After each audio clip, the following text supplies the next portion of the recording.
Hey, what's up everyone? This is Snackbox. Hope you all have a great day. Guys, in this video we are going to talk about the Path of Spring and also all the progressive shard events that we have in the next couple of days during this path. And yeah, let's jump right into it.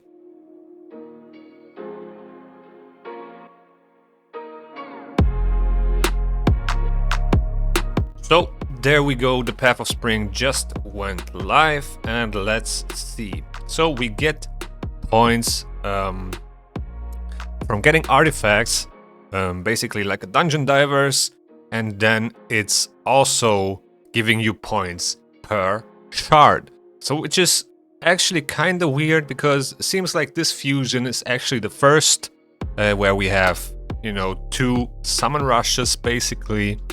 And yeah, I guess it is what it is. Let's take a look where the fragments sit at and how many points we need to get. Alright, so basically for the first key, if you go just for the fragments, right? You need, let's say you need 50 fragments and you need 2 keys, right? Actually, out of the first row, I would prefer the silver. And then I would actually go for the gems or the mortal soul coins. So that really depends on you. So either way, gems or mortal soul coins. Let's take the gems here. And then I would actually go down the right path. Take this mortal soul stone. Take the immortal soul coins.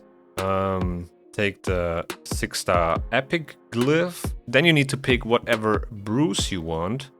I'm just gonna go with the blue ones here with the magic. Get the dust and then you buy the key, right? So now you have the first key. So until this key right here, it already costs you 18,250 points, right? So that's 18,250 points until you get the first key. Now you can theoretically unlock one of these fragments, and the cheapest one are the ones in the middle, because on the left and on the right side you would have to pay these 2,500 points plus the price for the fragments, where in the middle lane you would only pay 2,000, so 500 less. So you would go from here to this 4-star glyph, unlock this with the key you bought and get the fragments, and this would cost you another 6k.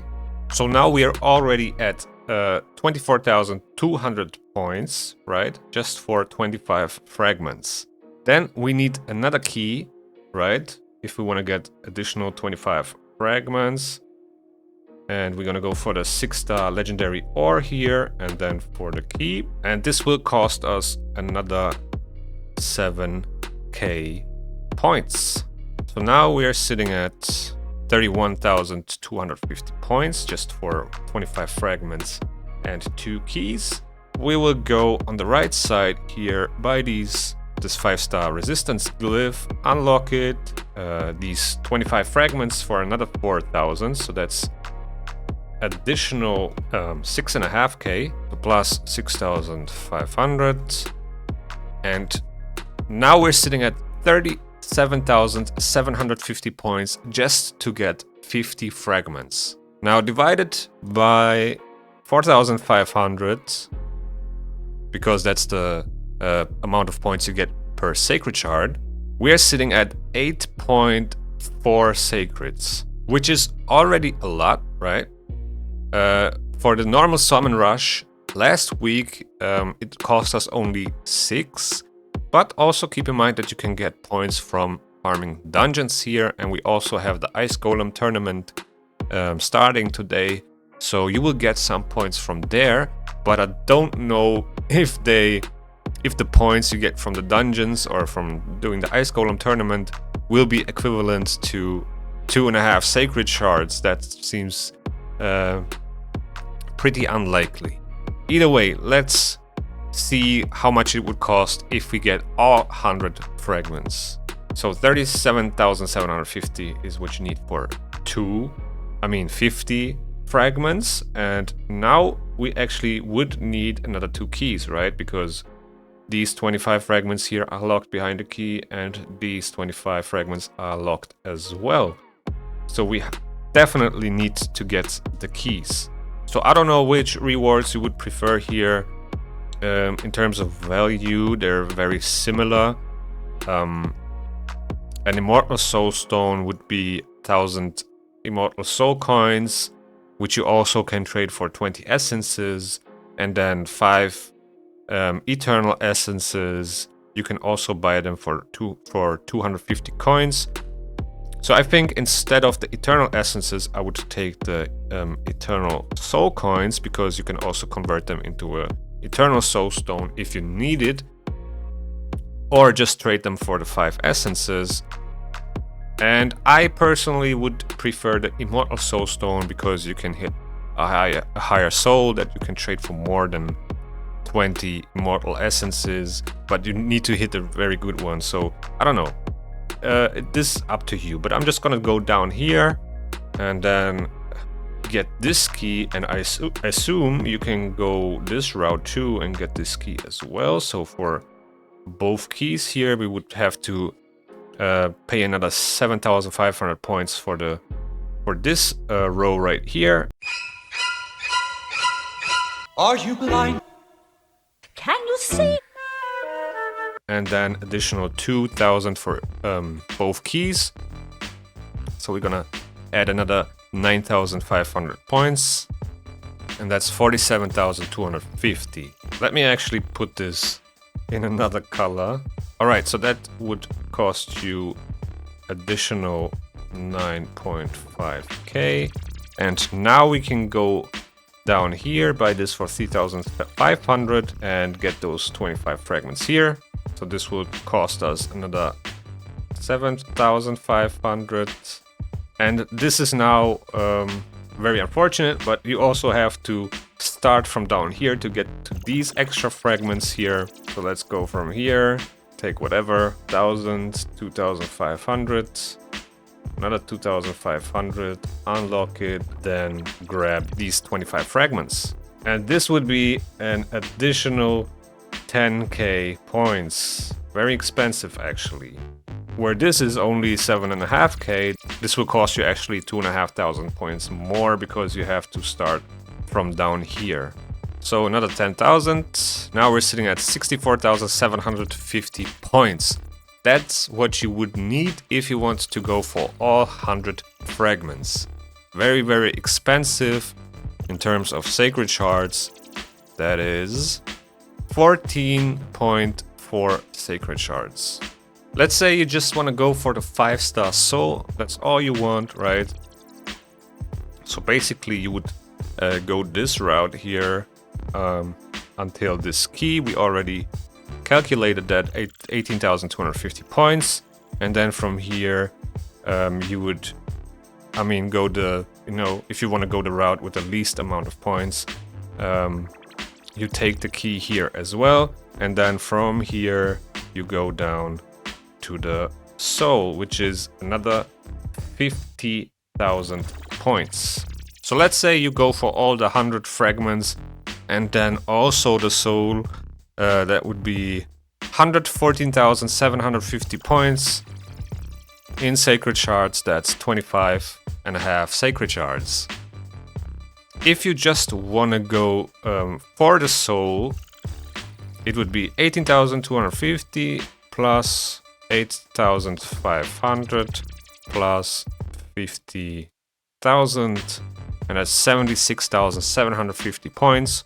In sacred shards, that is 17 sacred shards, and it's actually not that bad if you consider it's a 5-star soul.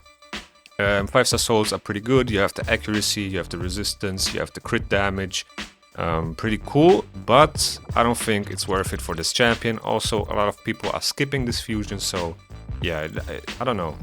It doesn't really seem worth it for this champion. But overall, 17 sacred shards for a 5-star soul, if this was a good champion, is not that bad. So yeah, keep in mind that you can farm dungeons and get points depending on what stage you farm. If you farm the hard stages, you will definitely get less points for your energy, just because, you know, you will most of the time drop 5-star rare pieces, which give you 26 points. If you farm, normal stages, it will cost you less energy and therefore you will get more for your energy. But I would definitely recommend you to farm hard stages, just because of the chance to drop better gear to improve your account. So I think you would average around 30 points per run, maybe a little bit more. And that would mean, let's say it's 35, and that would mean that you would complete the Ice Golem tournament, which is gonna start in 2.5 hours. You would complete it in, I don't know, maybe like 80 super raids or something like that. So yeah, I think this one is really expensive. I didn't expect it to be another Summon Rush, to be honest. Kind of surprising. I don't know if it's the first fusion that has 2 Summon Rushes. But yeah, I guess we have to bite the apple here if you want to get the fusion. But I also know that most of you guys are skipping this fusion, which is probably a good idea now that it's pretty expensive. But yeah, let's talk about the summoning events. And we already started today, actually, on a Thursday, with summoning events for this path. So if you go to the news section, you can actually check out what summoning events we have. It's gonna start today from Thursday until Sunday. And we actually have a 2x on sacred shards to get legendary champions. The chances for ancient, void and primal shards are the same. If you summon a legendary champion from ancient, void, primal and sacred shard, you will have up to 25x the chance of getting the champion you've added to the corresponding summon slot. But the summon slot is already added because it's only one champion for each shard, right? So it's a great thing that we have a 2x on sacred shards, but the void shards are not boosted, so the chance is very low to get a legendary champion. So for each day we are going to have a unity champion with another void champion from the same faction. Today it's Doomlord Gregor. I don't think he is really worth it to go for. Tuhanarag is not a bad champion, pretty similar to a Doom Priest, a little bit different, but very, very good. I used her a lot in Hydra. She's a little bit inconsistent with her debuffs and the debuff spread, because she takes random debuffs to spread them. I think if it would be take all debuffs to spread them, it would be way better, right? She would be absolutely amazing. But with the two random debuffs here, it's a little bit inconsistent. But overall, a great champion. I use her a lot in Curse City still. And yeah, amazing champion. Then the next day, tomorrow from Friday, we are going to have Vizuk from Sacreds, Primals and Ancients as a progressive chance event. I don't know much about this guy. I don't know, let's see the ratings. So Faction Wars, he's an absolute beast there, I guess. He does poisons and HP burn activation on his A1, which is pretty cool actually. Then he places 2 poisons and 1 HP burn on the A2. Not bad actually. So if you're missing an HP burn poison activator, this guy can be actually pretty solid as far as I can see. But would I say this guy is a top tier Unity champion? Probably not. But he's not bad, right? Then we have Grazur for Void Shards, and he's actually pretty cool. A max HP damage champion, has AoE hits all over the place. He can provoke, increase resistance, increase defense, and whenever he gets attacked, he heals the whole team, which is pretty cool. And yeah, solid Hydra champion. He can do a lot of damage and also provide survivability for your team. Then on Saturday, we are going to have the Unity champion from the Undead Hordes, which is going to be Heraclitus. And he's actually very, very interesting, very, very fun champ to play around with, because it doesn't matter if he's dead or alive, he will still be part of the fight. And that's actually pretty cool because of this passive right here with free faction allies. Whenever this champion is dead and an ally attacks an enemy, this champion will join that attack using their default skill, and he can actually hit pretty hard. So very cool champion actually.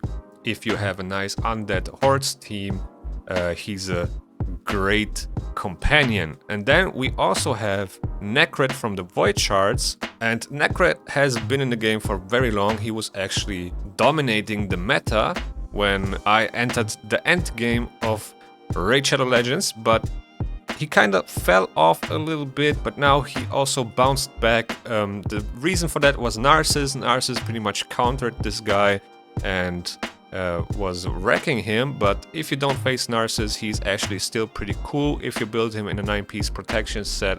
I use him a lot in the arena right now if I'm not facing Narcissus, and I actually don't face a lot of Narcissus teams anymore. So I think he's actually a very solid champion for arena.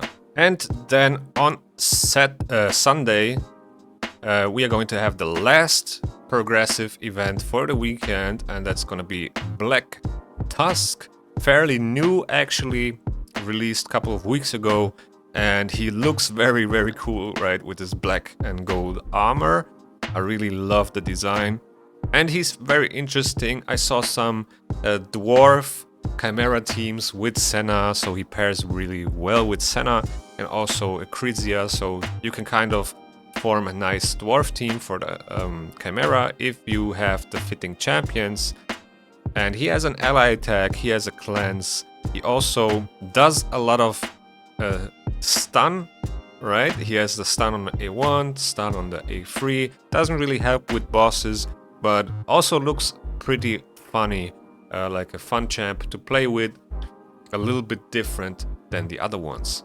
And from the Void Shards we are going to have Arnorn the Shining, a very strong arena champion because of his passive. So his passive actually prevents this champion's death, keeps them alive with 1 HP when hit by a fatal hit, and this can actually change the course of the fight. Places a stone skin buff on them for 1 turn and then instantly activates Wrath of Hrothgleim, or however you pronounce this, which is basically his AoE attack, and this will ignore increased defense, strengthen, and shield buffs. So that is actually pretty cool. You know, he has some form of survivability in his kit, which is very good for arena. You need those things, and then he instantly attacks with his AoE attack. Doesn't matter if it's on cooldown or not, he will still use it, and that is actually pretty good. So this guy can actually win some arena fights for you. So yeah, overall I think some of those Unity champions are fun, but I don't think they're like the top ones. They're not the best Unity champions we have. For example, they don't compete with Fina, which is, you know, in the top Hydra Chimera teams, you know, to get trials and damage. So Fina is in the top 3 for sure. Then we have Teox from the Lizard Man. He's also up there, one of the hardest hitting champions we have so far. He can be good in the arena. He is very good in Hydra, very good in Chimera. So doesn't matter where you use him, he will always shine. And I think the new Sylvan Watchers can also compete with the other two. He's very new, so we gotta wait a little bit and see how he performs. We saw a lot of testing, and I think he's actually nuts. But we will see if people can come up with something amazing. I think in a Senna team, he would be awesome. But yeah, guys, that's pretty much it for this video. Let me know what you think about this Hero's Path. It seems really a little bit too expensive, to be honest, for a fusion like this. Let me know your thoughts in the comments below. Also, if you haven't already, subscribe to the channel. It would really help me and my channel, and hit the thumbs up. As you can see, I don't have many sacred shards, but I'm definitely gonna open some shards for this path, you know, to complete the fusion. I currently have 275 fragments, so I definitely need the 50 fragments out of the Hero's Path to complete it. And yeah, thank you guys for watching. I hope you enjoyed, and with that being said, see you in the next one.